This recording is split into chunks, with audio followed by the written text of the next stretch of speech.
Morning Line is a public affairs presentation of 1400 KRLN. The opinions expressed on this program by the host, guest, and callers are not intended to reflect the views of the ownership or management of KRLN.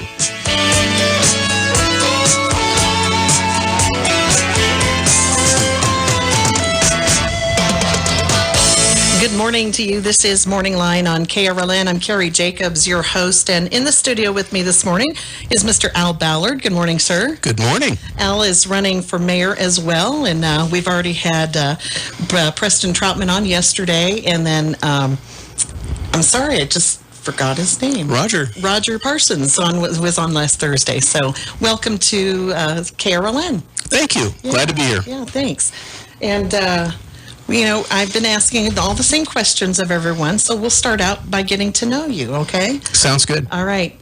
Where are you from, Al, and how long you been here, and what makes you want to be mayor of this town? Okay, absolutely. Well, first of all, we moved here from Denver. We're Colorado natives. My wife and I came here 15 years ago. We were following a dream of hers. She wanted to have a tea house, a fine dining tea house, so we found an old place down on Macon, and we came here and started remodeling it, and we opened it 8 years ago. Wow. So we came here with a purpose, to start a business, to do something unique, and we're currently number one on TripAdvisor for Canyon City, so nice. We're pretty proud of that. Congratulations. Thank you. Yeah. Okay, so you've been here 8 years. 15. Oh, 15, sorry. And what did you do before that? I spent 30 years in the investor-owned utility business, and during that time I had all kinds of experiences. Had the opportunity to be a chairman of an American National Standards Committee. It took me all over America, Canada, and did some work in London. So I've had an opportunity to do a lot of unique and different things around executive management and strategies and budgeting and technology, which I know we want to talk about today. Very good. Now, what do you think? Why do you think you'll be a good mayor for Canyon City? Well, you know, number one, I'm a visionary. You know, I like to work where others get a little uncomfortable. I love new technology. I love new vision. I think what I can do for the council is, you know, the council position is so difficult. I really believe that they're under a lot of pressure to make a lot of decisions, and sometimes I think they can get tunneled, you know, and so can the administrator. So having a mayor that comes in uniquely different than previous mayors with small business experience. I'm not an insider. I'm not here to do 3 terms. I'm here to do a good job for a couple of years and get it set up to where somebody else can step in and do the same thing. Awesome. Do you believe, and we're going to move on because this is going to go rather quickly, you know, a lot of people talk about the city streets. Do you believe we need the 1% tax? And do I remember you saying something about that's a tricky question? Or are they okay as they are? And, you know, if the 1% doesn't pass, what do we do then? Oh, yeah, there's so many sides to this. You know, first of all, you know, everybody needs to understand that I am in total support of getting the streets repaired. We do need street repair. However, I think the way it's written right now is a really serious problem. And that's why I recommend people vote no for this particular one. And the reason I say that is, you know, when it doesn't have a clause in it that stops at a certain time and gives an opportunity. So the sunset. The sunset clause is so critically important because it stops and gives an opportunity for people to see how the money's being spent. It makes the city accountable. And one of the things we have right now, the way it's written, is it goes in and it's forever. It's over. They don't have to report it. They can make it a line item budget, but it's not really a responsibility.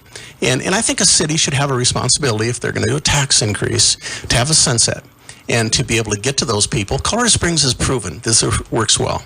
When you do sunset and you report back to the people, the next time you ask for another increase, they're willing to do it because you build a trust level.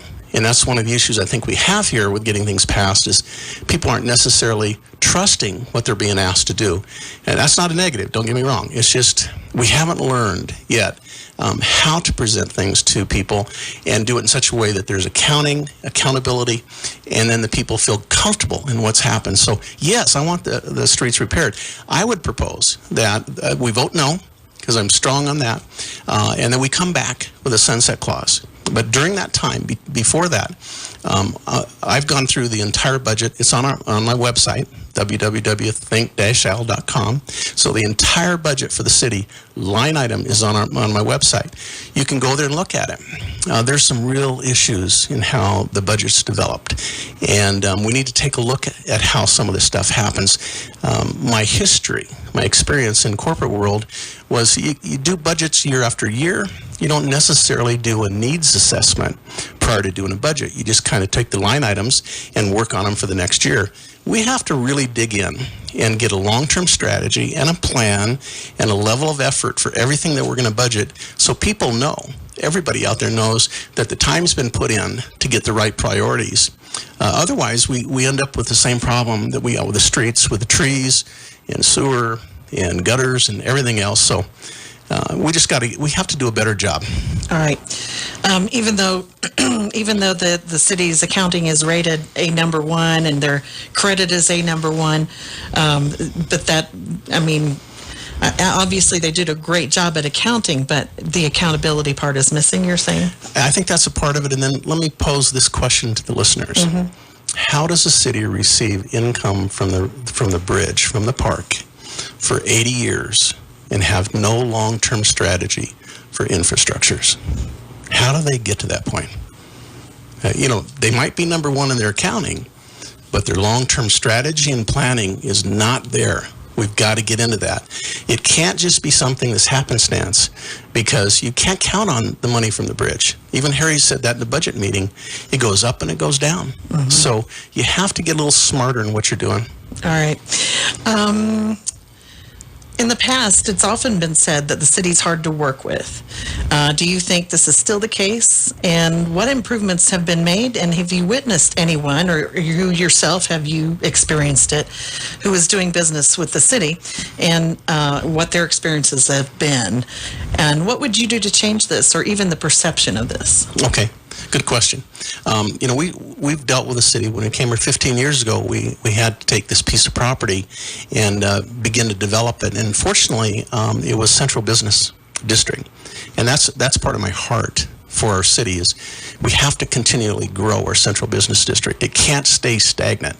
Everywhere you look, you go to Pueblo, Salida, Steamboat Springs, they're all growing their central business district because it makes sense. But anyway, the reality was that we had some difficulties working with the city.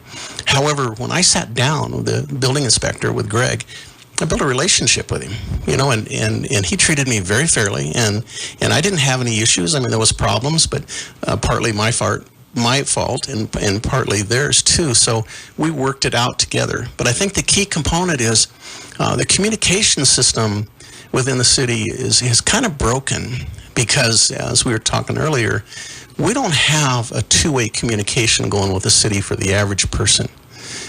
They got the resource there. They've got the website, but it's static. You just go there, you read it.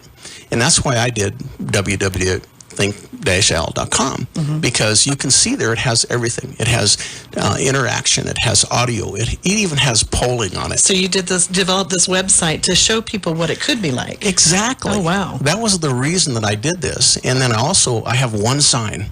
When you go around town, there's only one sign for Al. But it's a mobile sign, and I move it all around, mm-hmm. and people have seen it. My whole campaign is based upon being uniquely different, so that people can see somebody coming in is not going to be one of the good old boys, because I've watched that in 15 years, and that's not a good system. And that's partly why people are uncomfortable with the city and the city administration, and sometimes the council, is they're isolated. You go to city council meetings and there's 12 people there. Something's wrong. Mm-hmm. And part of it is we're not thinking about people's passions as a city. We're thinking about city business. So the city has to have both business done and passions that people can see the city being a part of. Mm-hmm. All right. Let's take our first break. When we come back, let's look closely at the technology part, because you mentioned during the forums last week that was a huge part of your campaign and some changes you want to make. So let's talk about that when we get back. We're visiting with Al Ballard, who's running for mayor. Keep it right here on KRLN.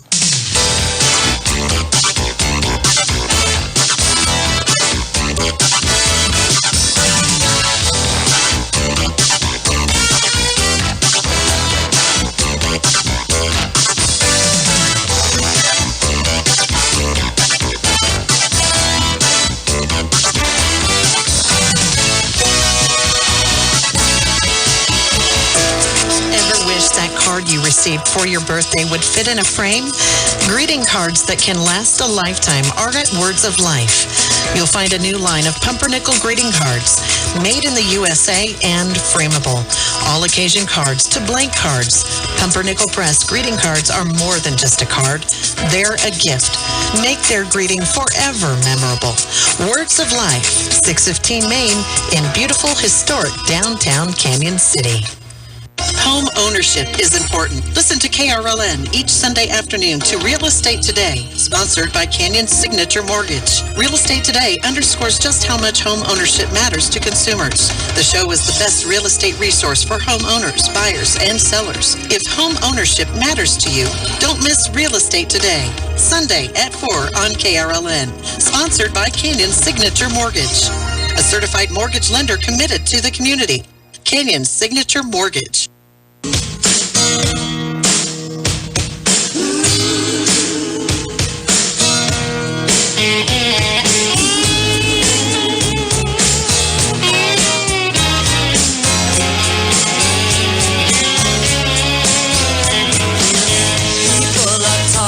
All right, good morning to you and welcome back. You're listening to Morning Line on KRLN. We're visiting with Al Ballard. He's one of our mayoral candidates and runs a local small business here.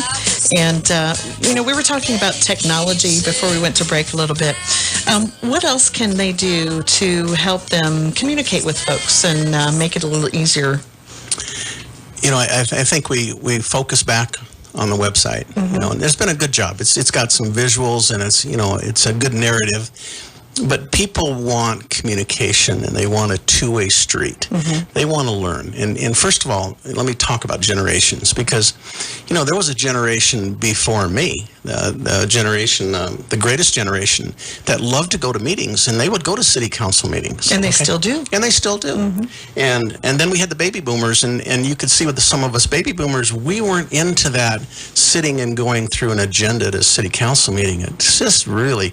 It's kind of like pins under the fingernails. It's not really comfortable.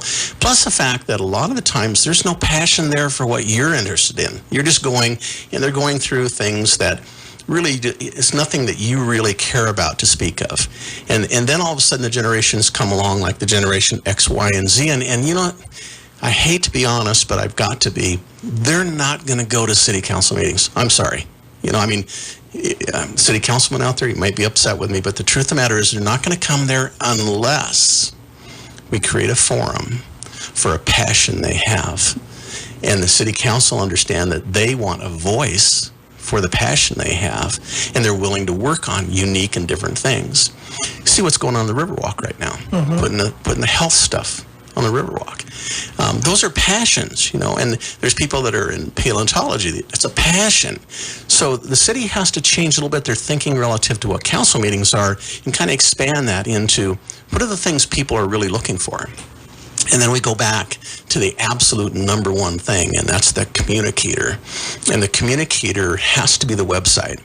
I look forward to the day when I can go on and go to my city council person and see their face and hear an audio message from them giving an opinion on a decision that's upcoming.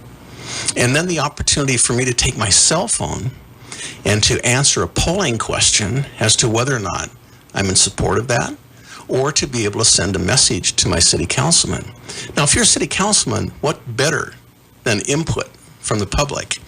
And the whole thing focuses around the website becoming incredibly interactive with audio, with video, with visuals, and the opportunity to be able to poll people and do surveys. Everywhere you go, the younger generation wants polling. They do it on their phone. They do it for fun. They do it for fun. Yeah. I noticed that. So, why are we holding this back? If we want them involved, let's get involved with them. And let's get the city viewed as not just stringent business. Because, when you go to a meeting and it's strictly business, unless there's an agenda item, it is going to put you to sleep quickly. And it feels like a courtroom anyway, to be truthful with you. Walking city council, it feels like a courtroom. There's no pictures of businesses on the walls. There's no pictures of people, activities, passions. It's just cold and sterile. So We've got to change that look in city council chambers and get people more comfortable in coming there and understanding they can have an input.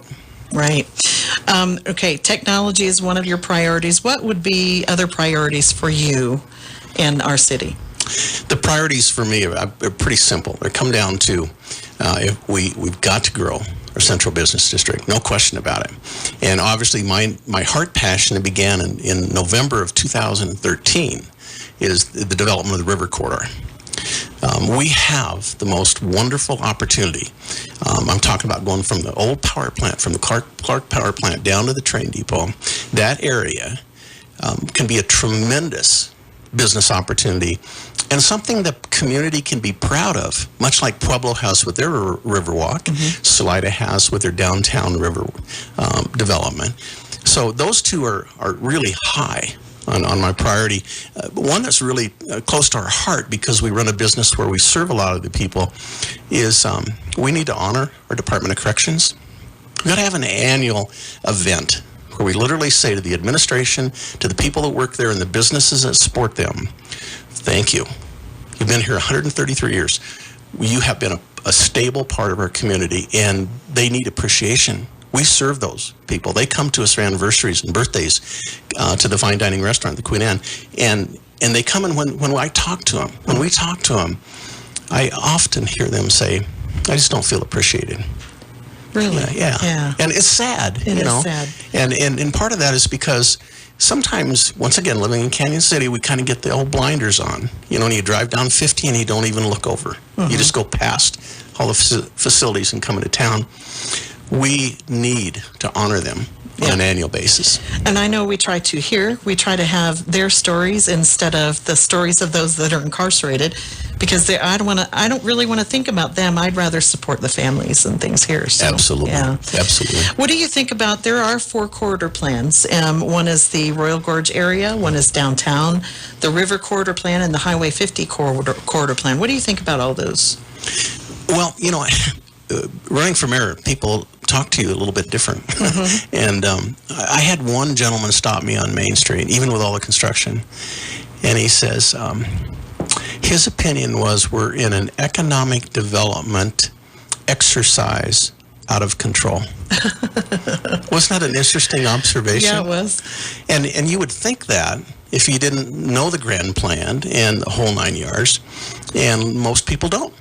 I'm very much in support of the historic downtown. I'm in support of the Downtown Development Authority. If the city will allow it to work, I've worked on downtown development authorities, and when the city gets too involved, when they try to control it, then it fails.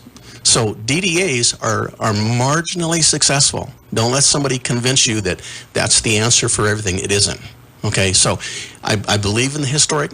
We're in the historic district with our business. We're just a block off Main. So we believe in that. And Linda and I really support it. We know the highway corridor needs to be developed. I have a question about how much money we're spending in consulting fees, once again looking at the budget, for the consultation for the development corridor. That's $500,000 we're spending. That's a big number. That's a lot of street paving. So was it bid? Did it send out for competitive bid, or do we just give it to the people that have been here before? I don't know, but I know that those are some of the questions we need to ask on that piece. Obviously, the river corridor, to me, is absolutely critical. It changes the culture of the city. If you go to Pueblo and you walk on that Riverwalk, or if you go have dinner on the river in Salida, you will understand when you come back here how important it is. It just feels safer and cleaner, doesn't it? It does, and plus the fact that we bring people off the highway. To me, that's the key. People aren't just going to jump off the highway. You got to give them a reason to get off. And guess what?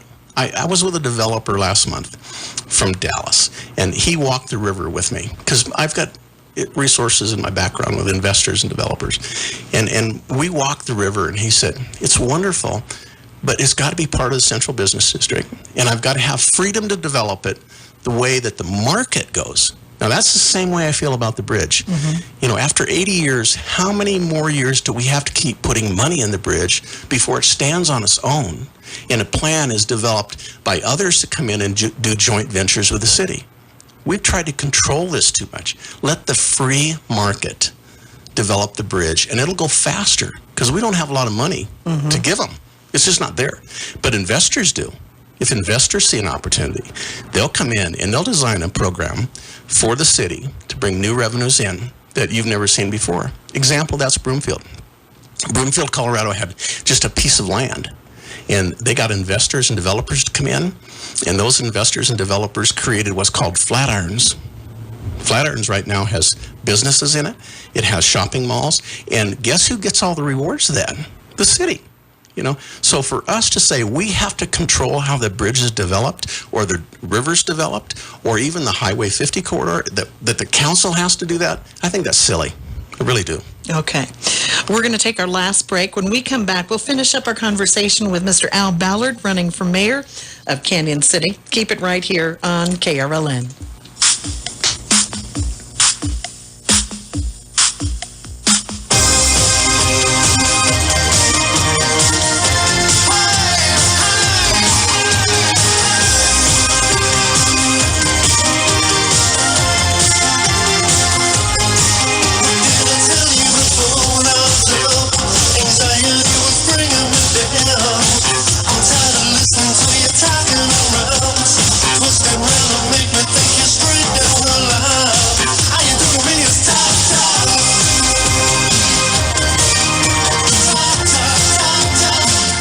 My favorite thing about music is it's reliable. It's always there. There's nothing to worry about when you do music. It takes my mind off of all of the worries that I have in life. You're just having fun. When I'm playing it, I'm like, wow, this is me. I sometimes just like shock myself. I didn't have anywhere to belong yet. If I played drums or, if I played guitar, I played bass, or I sang, I felt like all of a sudden I had a community behind me. It's wonderful that I'm part of something that brings me great joy. And it just helps me cheer up other people. You're kind of in communion with something that's a really subtle and beautiful thing of creativity. And the sound just increases around you, and you just become immersed in it, become one with it. When you play music, you are playing life. Whatever music means to you, just play. Brought to you by the NAM Foundation. Sometimes when you do it yourself, it looks like you did. For fast turnaround and great prices on brochures, menus, business cards, invitations, or magazines, call Master Printers. Your satisfaction is Master Printers' top priority. They'll ensure that part of your business's marketing is a hit. Superior service and personalized attention, that is Master Printers' way of getting it done. Every detail will be perfect. Master Printers, 308 Main Street, or call 275-8608.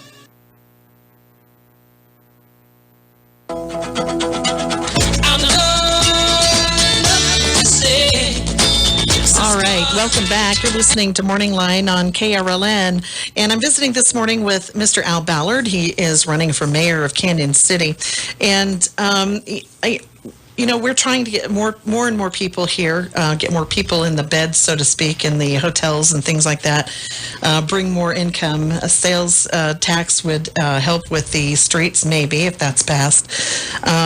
How do we get more developers and investors here?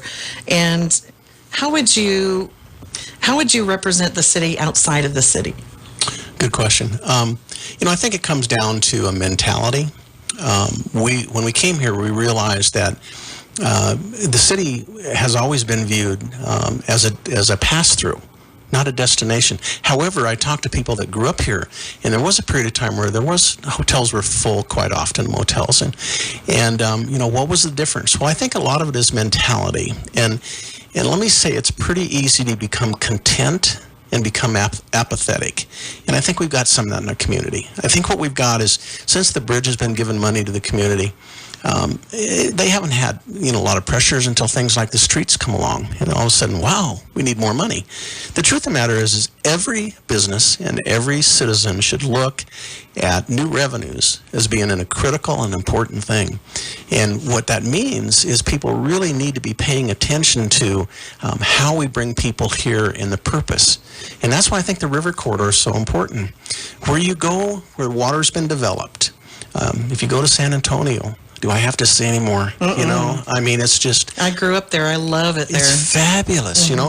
And so people just don't get that picture yet. But if the development happens, people will be inviting friends, and they'll be enjoying it themselves. People in Pueblo love the Riverwalk. People in Salida love theirs.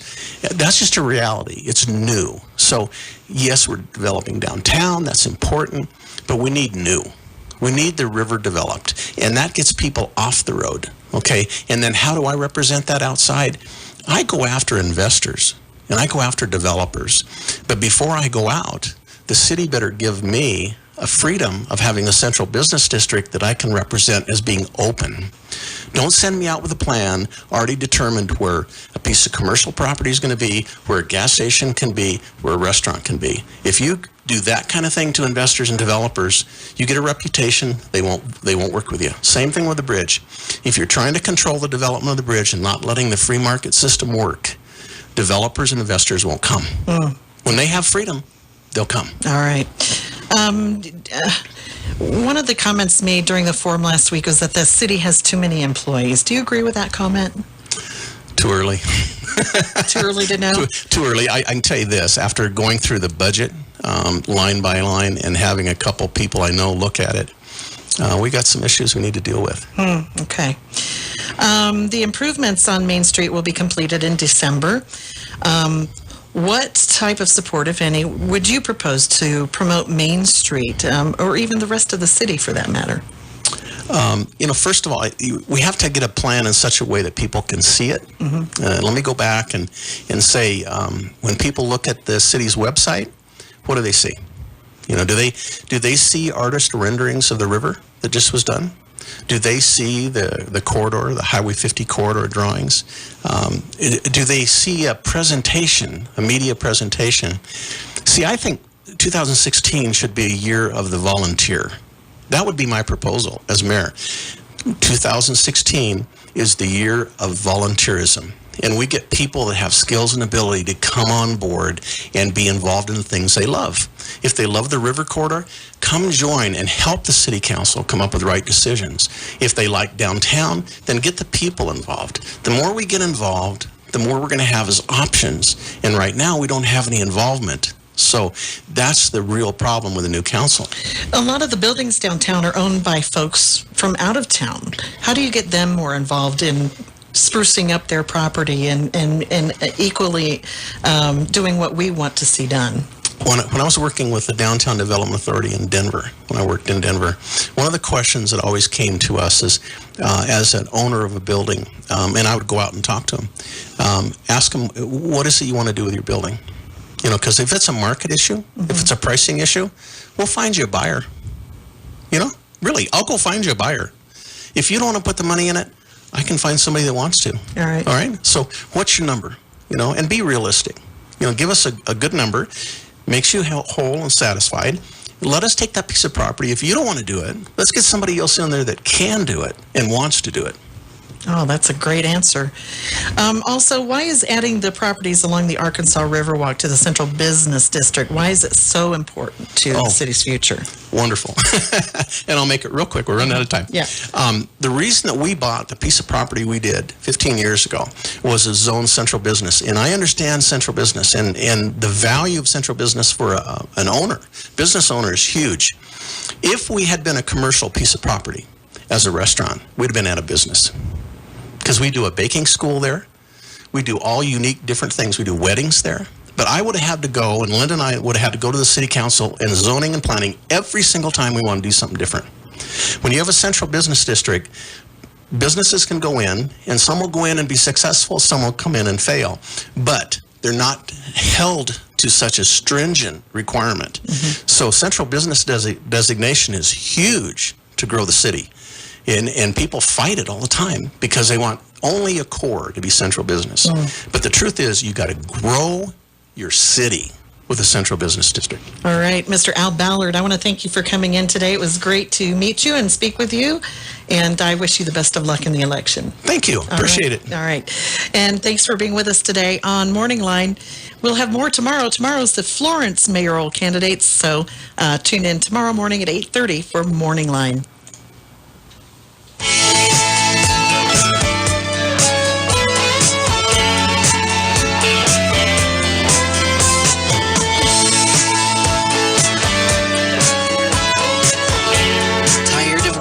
up with a sore or stiff back? The Bargain Barn has your sleep solution. 1400 AM KRLN, Canyon City.